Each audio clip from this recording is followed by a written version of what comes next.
Bismillahirrahmanirrahim. Assalamualaikum students. My name is Muhammad Usman Salim and I am from UGI Chemistry Department. Students, आज का जो हमारा session है it is about paper presentation, how to attempt the paper. और ये सारी information ली गई है फ्रॉम केमिस्ट्री वर्ल्ड और यहाँ पर जो भी इन्फॉर्मेशन आपको दी जाएगी स्टूडेंट्स, अगर आप इस इन्फॉर्मेशन को फॉलो करते हैं, पेपर प्रेजेंटेशन ट्रिक्स को फॉलो करते हैं, तो इंशाअल्लाह पेपर प्रेजेंटेशन के लिहाज से आपके जो मार्क्स हैं वो टॉप पर होंगे। स्टूडेंट्स, आज का सेशन डेडिकेट किया गया उन स्टूडेंट्स को जो कि सेकेंड ईयर एग्ज़ाम में अपीयर होंगे from chemistry and it is designed by Mohammad Usman Saleem. Students, अभी जो आपका टाइम चल रहा है इट इज़ वेरी क्रूशल। आपका एक एक मिनट कीमती है। आपके पास रिमेनिंग टाइम के दिन भी हैं और रात भी हैं।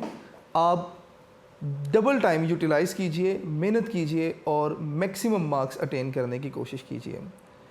और हाँ, अगर आपसे कोई कहे कि हम आपको एक रात में तैयारी करवा देंगे, पास करवा देंगे, तो ऐसा बिल्कुल भी नहीं है।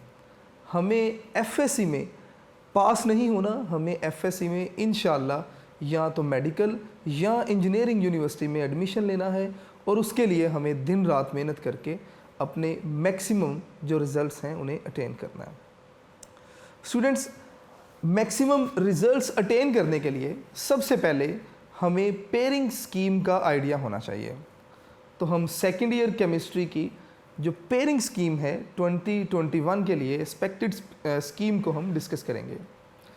स्टूडेंट्स, सबसे पहले हम क्वेश्चन नंबर 1 को डिस्कस करेंगे and question number 1 is MCQs।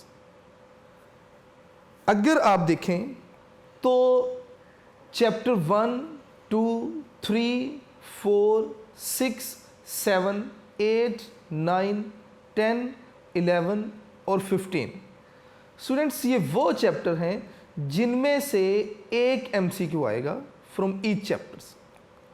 और चैप्टर 5, चैप्टर 12, चैप्टर 13 ये वो चैप्टर हैं जिनमें से हर चैप्टर में से 2 MCQs आएंगे।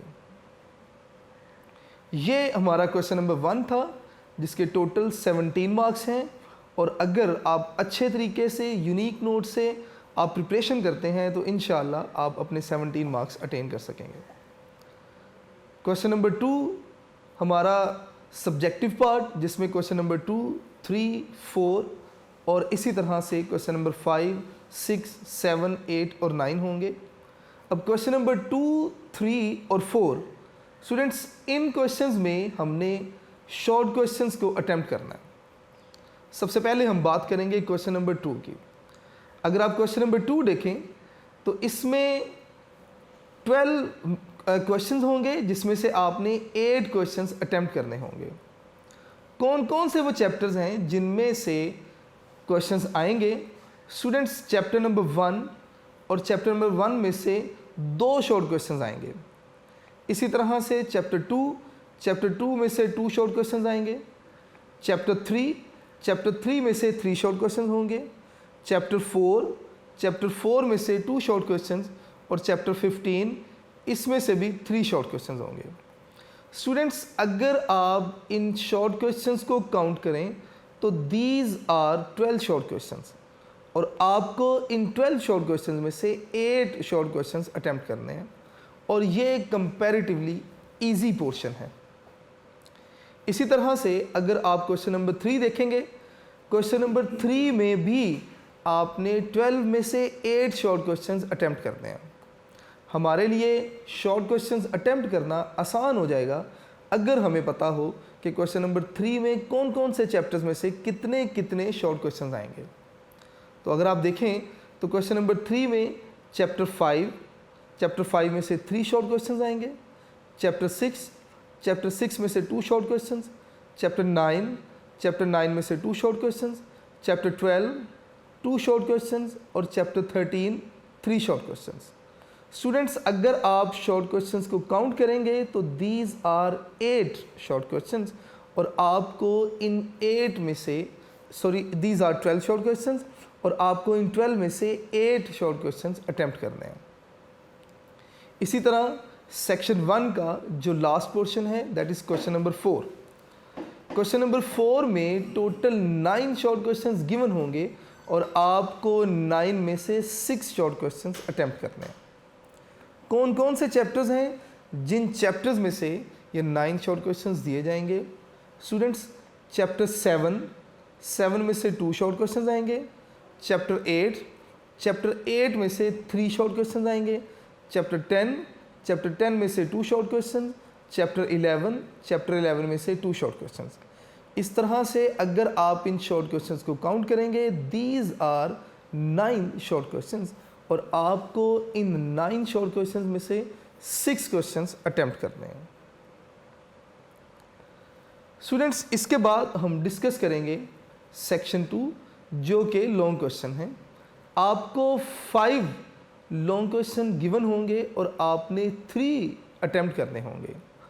जब आप लॉन्ग क्वेश्चन अटेम्प्ट करेंगे तो याद रखिएगा कि आपने कोई से भी 3 लॉन्ग क्वेश्चंस को टच करना है, 3 लॉन्ग क्वेश्चंस को अटेम्प्ट करना है। अगर आप 4th लॉन्ग क्वेश्चंस का कोई भी पार्ट करेंगे तो वो एक्स्ट्रा कंसिडर किया जाएगा। ले जी, अपने पेयरिंग स्कीम से नेक्स्ट देखते हैं कि क्वेश्चन नंबर 5, 6, 7, 8 और क्वेश्चन नंबर 9 इनमें कौन कौन से लॉन्ग क्वेश्चन होंगे, किन किन चैप्टर्स में से क्वेश्चन आएंगे। तो क्वेश्चन नंबर 5 अगर आप देखेंगे तो क्वेश्चन नंबर 5 का ए पार्ट चैप्टर 1 में से आएगा और क्वेश्चन नंबर 5 का बी पार्ट चैप्टर 2 में से आएगा। स्टूडेंट्स, हर पार्ट के 4 मार्क्स होंगे। ऐसा बिल्कुल नहीं होगा कि किसी एक पार्ट के 3 मार्क्स, दूसरे के 5 मार्क्स, ऐसा बिल्कुल नहीं। Each part will carry 4 marks और इस तरह से हर क्वेश्चन के टोटल 8 मार्क्स होंगे और आपने 3 क्वेश्चन अटेम्प्ट करने हैं और सेक्शन 2 में से आप मैक्सिमम 24 मार्क्स अटेन कर सकते हैं। और अगर आप अच्छे तरीके से अपनी मैनेजमेंट बेहतर रखें तो you will be able to attain 24 marks. Question number 5 chapter 1 में से ए पार्ट आएगा और बी पार्ट चैप्टर 2 में से आएगा।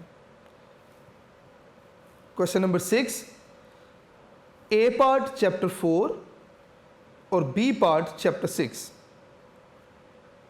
Question number 7 A part chapter 7 और B part chapter 12। Question number 8 A part chapter 8 और B part chapter 10। Question number 9 A part chapter 9 और B part chapter 11। Students, these are 5 long questions और हमने discuss किया कि किस किस चैप्टर में से कौन कौन सा पार्ट आएगा। ज़रूरी नहीं है कि 24 मार्क्स के लिए आप इन तमाम चैप्टर्स को प्रिपेयर करेंगे। आप अपनी सुपर सिलेक्शन कीजिए और अपने कोई से भी 4 ऐसे लॉन्ग क्वेश्चन तैयार कर लीजिए कि जिनके चैप्टर्स आपको बड़े अच्छे तरीके से आते हैं और उन चैप्टर्स में से अगर लॉन्ग क्वेश्चन आएगा तो आप डेड श्योर होंगे कि आप उन क्वेश्चंस को ज़रूर अटेम्प्ट कर सकेंगे। और मिनिमम 3 क्वेश्चंस को तो ज़रूर आप जो है वो पेयरिंग को इस तरह से तैयार कीजिए कि उनमें से आने वाले लॉन्ग क्वेश्चन आपके फिंगर टिप्स पर हों। आप क्वेश्चन नंबर मेरे लिए अगर मैं सिलेक्शन करता तो मैं क्वेश्चन नंबर 5 चैप्टर 1 और 2 को ज़रूर सेलेक्ट करता। इसी तरह से क्वेश्चन नंबर 7 चैप्टर 7 और 12, क्वेश्चन नंबर 8 चैप्टर 8 और 10 और क्वेश्चन नंबर 9 चैप्टर 9 और 11। मैं एटलीस्ट इन 4 लॉन्ग क्वेश्चंस के लिए इन चैप्टर्स को ज़रूर प्रिपेयर करता। नेक्स्ट स्टूडेंट्स, हम बात करेंगे कुछ कि किस तरह से हम पेपर अटेम्प्ट करेंगे। How to attempt your paper. Students, जब आप एग्जामिनेशन हॉल में जाएंगे तो आपके पास कुछ एक चीज़ों का होना ज़रूरी है, जिनमें सबसे पहले एक large transparent scale. Large transparent scale किस लिए? मार्जिन लाइंस लगाने के लिए। मार्जिन लाइंस आपकी पेपर प्रेजेंटेशन को मज़ीद खूबसूरत कर देंगी। अ स्मॉल ट्रांसपेरेंट स्केल किस पर्पज़ के लिए? अगर आप कोई डायग्राम बनाते हैं तो डायग्राम बनाने के लिए आप स्मॉल स्केल इस्तेमाल करेंगे, या अगर आप क्वेश्चन एंड कर रहे हैं तो एंडिंग लाइन भी आप स्मॉल स्केल से ही लगाएंगे। स्टूडेंट्स, आपके पास ब्लू इंक पेन या पॉइंटर होना चाहिए और इसी तरह से मार्कर भी आपके पास मौजूद होना चाहिए। जो मार्कर है should be round tip. Main heading आप 605 मार्कर से लिखेंगे। मेन हेडिंग मसलन आपने सेक्शन बता दिया कि सेक्शन 1 आप सब्जेक्टिव पार्ट कर रहे हैं और उसके बाद क्वेश्चन नंबर बता दिया, these are the main heading. फिर उसके बाद सब हेडिंग्स आप 604 मार्कर से लिखेंगे। सब हेडिंग मतलब क्वेश्चन का पार्ट नंबर आपने बता दिया और जो भी क्वेश्चन आपसे पूछा गया आप उस क्वेश्चन की हेडिंग बता देंगे। फॉर एग्जांपल, अगर आपसे पूछा जाए कि why acidic strength of HF is lesser than HCl and HBr, तो आप क्या करेंगे? आप क्वेश्चन का नंबर लिखेंगे विद 604 मार्कर और एसिडिक स्ट्रेंथ ऑफ HF की हेडिंग लिखेंगे विद 604 मार्कर। स्टूडेंट्स, अपने मार्कर्स आप लेफ्ट हैंड साइड पे रखिएगा, क्योंकि बहुत दफ़ा ऐसे होता है कि जब हम एग्जामिनेशन हॉल में हैं तो हम अपने मार्कर, अपने स्केल्स, अपने पेन वगैरह मिक्स कर जाते हैं और हमें उन चीज़ों को ढूंढने में हमारे कुछ सेकंड्स वेस्ट हो जाते हैं। कोशिश कीजिए कि अपने मार्कर्स लेफ़्ट हैंड साइड पे रखिए, पेन वगैरह अपने राइट हैंड साइड पे रखिए, ताकि आपको आइडिया हो कि हमारे स्टफ़ जो है वो किस तरह रखा और हमारे जो सेकंड्स वेस्ट हो रहे हैं हम उन सेकंड्स को भी बचाएं।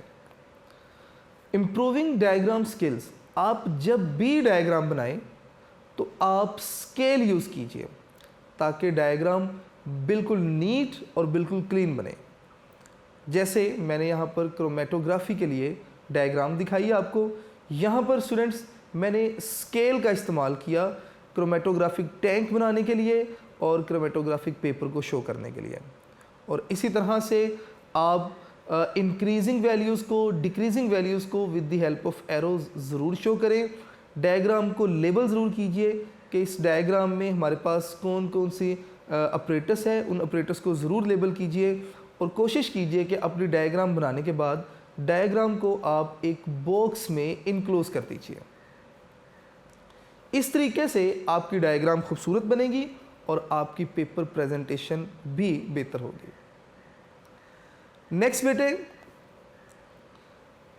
जो भी शॉर्ट क्वेश्चन आप अटेम्प्ट करें आप उस क्वेश्चन का करेक्ट रेफरेंस नंबर ज़रूर लिखिए। फॉर एग्जांपल, अगर आप क्वेश्चन नंबर 2 का थर्ड पार्ट सॉल्व कर रहे हैं तो आप बिल्कुल क्लियरली इस तरह से लिखिए कि एग्जामिनर के लिए उसे पढ़ना आसान हो जाए। अब मेंशन कीजिए कि क्वेश्चन नंबर 2 और उसका पार्ट नंबर ज़रूर साथ मेंशन कीजिए ताकि एग्जामिनर डायरेक्ट आपके क्वेश्चन तक पहुंच सके। आप जो भी शॉर्ट क्वेश्चन लिखेंगे, शॉर्ट क्वेश्चन की लेंथ मिनिमम 4 to 5 लाइंस तक होनी चाहिए। Maximum it depends upon the body of the answer कि आप कितनी लाइंस में अपना शॉर्ट क्वेश्चन जो है वो उसका आंसर लिखेंगे। स्टूडेंट्स, शॉर्ट क्वेश्चन लिखते हुए अगर डेफिनेशंस हैं, डेफिनेशंस को कॉमास में ज़रूर इनक्लोज कीजिए। इसके अलावा अगर कोई एग्जाम्पल है, एग्जाम्पल ज़रूर लिखिए। अगर कोई फार्मूला है ज़रूर मेंशन कीजिए। अगर आपने कोई केमिकल फार्मूला लिखा तो ज़रूर उस फार्मूले का नेम भी लिखेंगे आप। इन चीज़ों से आपके 0.5 मार्क्स जो डिडक्ट होने हैं वो बच जाएंगे और इंशाल्लाह आपके फुल मार्क्स आएंगे किसी भी क्वेश्चन में। उसके अलावा अगर आपको लेट्स सपोज आपने 8 क्वेश्चंस अटेम्प्ट करने हैं आउट ऑफ 12 और आपको 10 क्वेश्चंस के ऊपर आपकी ग्रिप स्ट्रॉन्ग है, तो अब आपने सेलेक्ट करना है कि कौन से क्वेश्चंस आप अटेम्प्ट करेंगे। स्टूडेंट्स, आपकी सिलेक्शन बहुत ज़्यादा मैटर करती है क्योंकि आपने एक स्पेसिफिक टाइम में अपना पेपर जो है वो सॉल्व करना है। तो आपको अगर 10 क्वेश्चन आते हैं, आपने 8 जो है वो सॉल्व करने हैं, तो आप उन 8 क्वेश्चंस को सिलेक्ट करेंगे जिन्हें सॉल्व करने में आपका कम टाइम स्पेंड होगा। तो selection of questions very important, आप इसके ऊपर भी फोकस कीजिएगा। बहुत इंपॉर्टेंट बात कि क्वेश्चन पेपर की बैक साइड आपने ज़रूर देखनी है। ऐसा नहीं हो कि क्वेश्चन आप एग्जामिनेशन हॉल के बाहर जब आप अपने दोस्तों से मिलें आफ्टर योर पेपर, तो आप बिल्कुल इस तरह के फेस इंप्रेशन दें कि यार क्वेश्चन पेपर की बैक साइड भी थी, आई कुडंट रीच दैट। तो क्वेश्चन पेपर की बैक साइड ज़रूर देखिएगा। नेक्स्ट स्टूडेंट्स, इस स्लाइड का मकसद कि आपके पेपर का फर्स्ट पेज एग्जामिनर को डिसाइड करवाएगा कि आप अच्छे स्टूडेंट हैं या नहीं, या आपका जो स्टफ़ है वो आपने ठीक लिखा या नहीं। मैंने इस स्लाइड में लिखा, one day a school teacher road on the board following. 9 का टेबल दिखाया, 9 into 1 7, 9 into 2 18, 9 into 3 27, 9 into 4 36, 9 into 5 45, और इसी तरह से कंप्लीट करते हुए 9 इंटू 10 90। 9 का टेबल लिखा, सारा टेबल ठीक था, लेकिन सिर्फ फर्स्ट जो था वो 9 इंटू 1 7 लिख दिया, जो कि रॉन्ग था। अब टीचर ने अपना क्वेश्चन कंप्लीट करने के बाद जब वापस मुड़कर देखा तो सारी क्लास टीचर पर हंस रही थी। ऐसा क्यों हुआ? स्टूडेंट्स ने ये सोचा कि सर को तो 9 का टेबल ही नहीं आता। अब मिस्टेक कहाँ पर हुई? जस्ट फर्स्ट मल्टीप्लिकेशन में मिस्टेक की, और स्टूडेंट्स ने मेंटली बिल्कुल रेडी हो गए कि सर को ये क्वेश्चन नहीं आता। बेटा, इसी तरह से जब आप अपना पेपर अटैम्प्ट करेंगे तो आपके फर्स्ट 2 और 3 क्वेश्चंस डिसाइडर होंगे कि एग्जामिनर ने आपके बारे में क्या सोचना है, कि इस बच्चे की प्रिपरेशन कैसी है।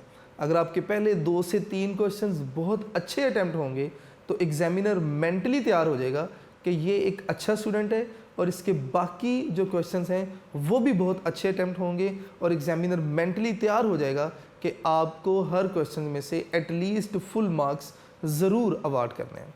लेकिन अगर आपके फर्स्ट 2 और 3 क्वेश्चंस ही गलत होंगे तो एग्जामिनर मेंटली रेडी हो जाएगा कि ये क्वेश्चन कंपैरेटिवली अच्छा नहीं है, और इसका सारे का सारा पेपर ही ख़राब होने वाला है, और वो मेंटली रेडी होगा आपकी डिडक्शंस के लिए, आपके अवार्ड्स में डिडक्शन के लिए। बिल्कुल वैसे जैसे पूरी क्लास मेंटली रेडी थी कि सर को 9 का टेबल नहीं आता। तो इसलिए आपके पेपर के फर्स्ट 2 और 3 क्वेश्चंस बहुत ही अच्छे तरीके से अटैम्प्ट होने चाहिए। नेक्स्ट स्टूडेंट्स, हम कुछ पेपर प्रेजेंटेशन के लिहाज से कुछ एक एग्जाम्पल्स देखेंगे, और हम ये भी देखेंगे कि आपको किन बातों का ख्याल रखना है अपने पेपर की प्रेजेंटेशन को बेहतर करने के लिए। स्टूडेंट्स, यहाँ पर कुछ स्पेसिमेन दिखाए गए आपको और कुछ इंस्ट्रक्शंस दी गई। आप जब भी अपना पेपर अटेम्प्ट करेंगे तो आप कोशिश कीजिए कि आप अपनी आंसर शीट पर एक मार्जिन लाइन ज़रूर लगाइए। मार्जिन लाइन कुछ इस तरह से लगाएंगे कि एक थिन लाइन और एक थिक लाइन होगी। अगर आप देखें तो एक थिन लाइन दिखा दी गई और एक थिक लाइन, और इन दोनों लाइंस को मिलाकर मार्जिन लाइन लगाएगी, जो कि आपके पेपर की खूबसूरती को और भी बढ़ा देगी। मार्जिन लाइन से फ़ायदा क्या है? आपका जो टेक्स्ट है वो एक पैटर्न में चलेगा। आपका टेक्स्ट रैंडम नहीं होगा कि किसी एक लाइन से आप ज़्यादा आगे हैं और किसी एक लाइन से ज़्यादा पीछे। मार्जिन लाइन आपके आंसर की बॉडी को मज़ीद खूबसूरत कर देगा। इसके अलावा स्टूडेंट्स, आपके जो भी कीवर्ड्स हैं आप उन्हें ज़रूर हाईलाइट करके लिखिए। फॉर एग्ज़ाम्पल, अगर आप इस डेफिनेशन को देखेंगे तो इस डेफिनेशन में जो कीवर्ड्स हैं, इस डेफिनेशन में मौजूद कीवर्ड्स को हमने हाईलाइट करके लिख दिया, और इसी तरह से एग्जाम्पल की हेडिंग दी और हेडिंग को भी अंडरलाइन कर दिया। और अगर किसी क्वेश्चन में कोई एक रिएक्शन आता है तो आप उस सिंगल रिएक्शन को मार्कर के साथ लिखिए और उस रिएक्शन को ब्लॉक में ज़रूर इनक्लोज कर दीजिए। ब्लॉक में इनक्लोज करने से आपके पेपर में खूबसूरती आएगी। और इसके अलावा इस तरह के क्वेश्चन, ख़ास तौर पे केमिस्ट्री में जो क्वेश्चंस मोस्टली रिएक्शंस होते हैं, अगर आपने रिएक्शन ठीक लिखा, एग्जामिनर के लिए इस रिएक्शन को देखना, समझना और पढ़ना आसान है, और आपका रिएक्शन भी ठीक है, तो मोस्टली एग्जामिनर रिएक्शन को देखने के बाद थ्योरी को इतना ज़्यादा नहीं देखते, क्योंकि जो रिएक्शन है वही आपने थ्योरी में लिखा। अगर आपका रिएक्शन बिल्कुल ठीक है तो आपकी थ्योरी भी ठीक होगी और आपको मार्क्स अवार्ड कर दिए जाते हैं। एक और बात आपने ज़रूर याद रखनी है कि अगर आप कोई केमिकल रिएक्शन लिखते हैं तो उस केमिकल रिएक्शन में मौजूद रिएक्टेंट्स और प्रोडक्ट्स के नाम ज़रूर लिखिए। फॉर एग्ज़ाम्पल, इस रिएक्शन में मीथेन का रिएक्शन करवाया गया क्लोरीन गैस के साथ और प्रोडक्ट्स आपके पास बने मिथाइल क्लोराइड और साथ में HCl। स्टूडेंट्स, आप इन रिएक्टेंट्स और प्रोडक्ट्स के नीचे आप ज़रूर नाम लिखिए, नहीं तो कम से कम आप मेजर रिएक्टेंट्स और मेजर प्रोडक्ट्स के नीचे ज़रूर नाम लिखिए। अगर आपको ये नाम भी नहीं आते तो एटलीस्ट आप रिएक्टेंट्स और प्रोडक्ट्स की क्लास का नाम ज़रूर लिखिए। For example, it is alkane, methane is a member of alkane, तो अल्केन का हमने रिएक्शन करवाया क्लोरीन के साथ in the presence of sunlight, तो हमारे पास जो प्रोडक्ट्स बने वो अल्काइल हेलाइड्स हैं। तो आपको एटलीस्ट क्लास का ज़रूर आइडिया होना चाहिए। स्टूडेंट्स, रिएक्शन को ब्लॉक में इनक्लोज कीजिए। अगर आपके पास कोई मैकेनिज़्म है तो मैकेनिज़्म को आप बोल्ड करके नहीं लिखिए, मैकेनिज़्म को आप पेन के साथ ही लिखिए, क्योंकि उसमें मटेरियल ज़्यादा है और अगर आप मार्कर ज़्यादा यूज़ करेंगे तो चांसेस हैं कि आपके पेपर की बैक साइड जो है वो इम्प्रेशन देगी और आपका पेपर इतना अच्छा साफ नहीं लगेगा। आप जब भी अपना क्वेश्चन एंड करें तो क्वेश्चन एंडिंग लाइन लगाना मत भूलिए।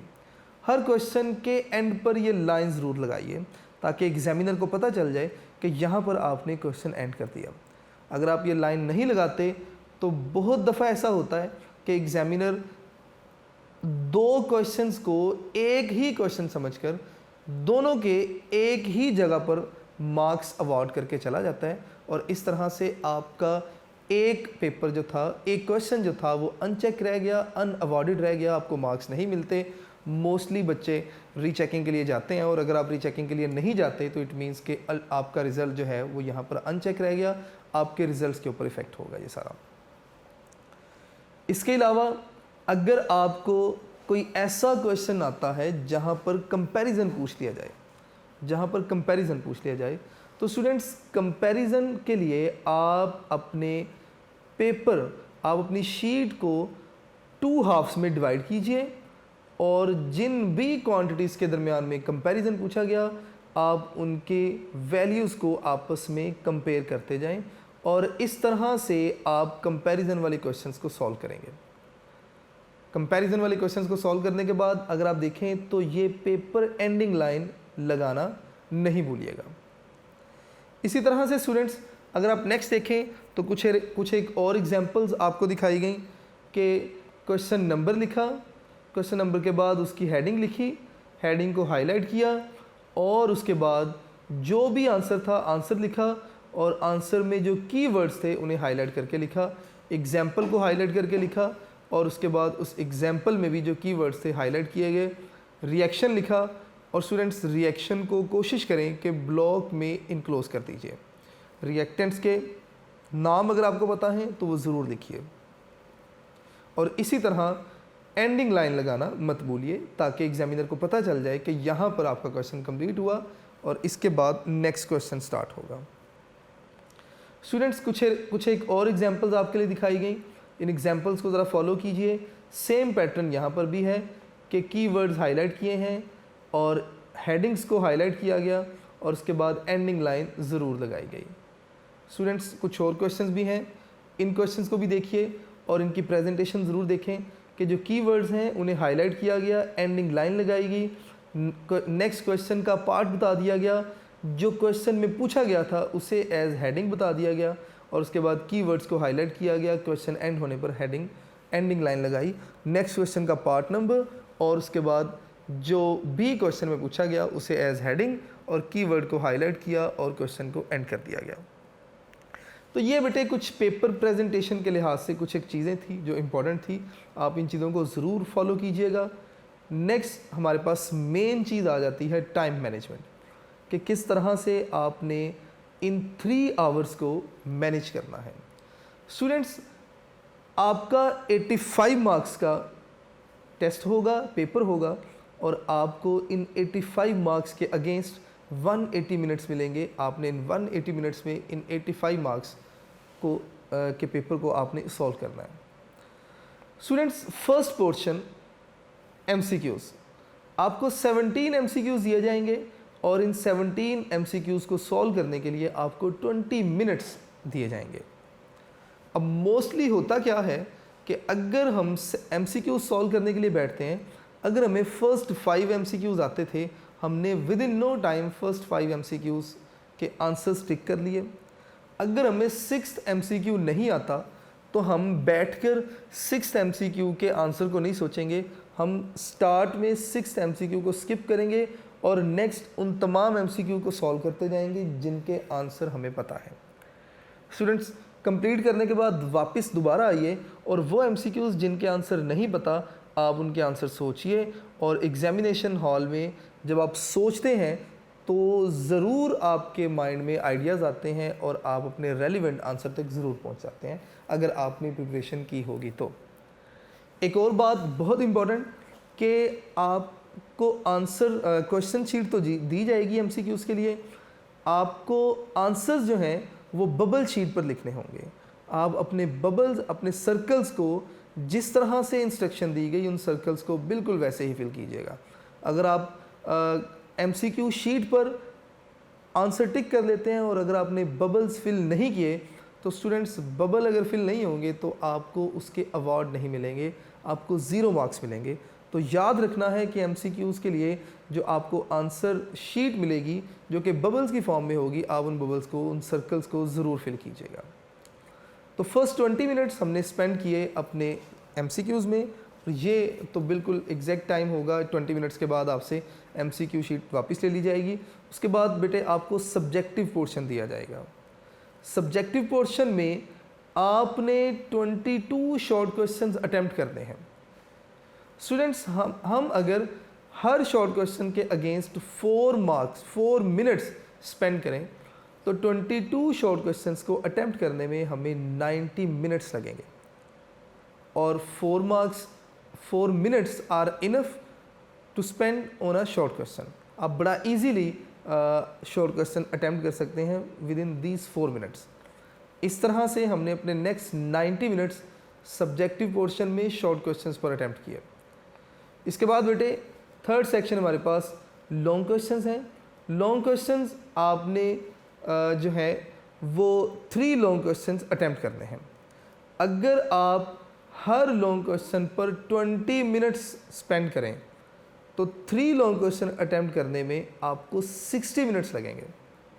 तो इस तरह से बेटे हमारे पास फर्स्ट 20 मिनट्स हमने स्पेंड किए MCQs पर, नेक्स्ट 90 मिनट्स हमने स्पेंड किए शॉर्ट क्वेश्चंस पर, और उसके बाद नेक्स्ट 60 मिनट्स हमने स्पेंड किए लॉन्ग क्वेश्चंस पर।